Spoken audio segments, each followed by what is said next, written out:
தமிழர்கள் மீதும் தமிழ் கலாச்சாரம் தமிழ் பண்பாடு மீதும் ஆழ்ந்த பற்று கொண்ட பாரத பிரதமர் மாண்புமிகு திரு நரேந்திர மோடி அவர்கள் தலைமையிலான மத்திய அரசு இந்த ஆண்டில் தமிழ்நாட்டைச் சேர்ந்த 13 பேருக்கு பத்ம விருதுகளை அறிவித்துள்ளது.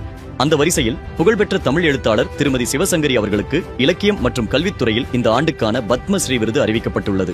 பகுத்தறிவு மிக்க சமூக கருத்துகளையும் தனிமனித உணர்வுகளையும் மையமாக கொண்டு 30க்கும் மேற்பட்ட நாவல்கள் மற்றும் 150க்கும் அதிகமான சிறுகதைகளை எழுதி தமிழ் இலக்கிய உலகில் தனிமுத்திரை பதித்தவர் திருமதி சிவசங்கரி அவர்கள்.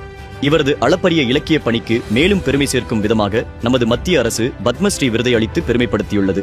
57 வருஷம் நான் ஒரு எழுத்தாளராக இருந்து என்னுடைய பல சிந்தனைகளை சமுதாயத்தோடு பகிர்ந்து கொள்ள கடவுள் எனக்கு ஒரு வாய்ப்பு கொடுத்தார். அதே இறைவன் எங்க வீட்டு பெரியவங்க எல்லாரோட ஆசீர்வாதத்தாலும் இந்த உயரிய விருது கிடைச்சு ரொம்ப ஒரு இந்தியராக இருந்து இந்த பத்மஸ்ரீ விருதை பெறுவதற்கு நான் ரொம்ப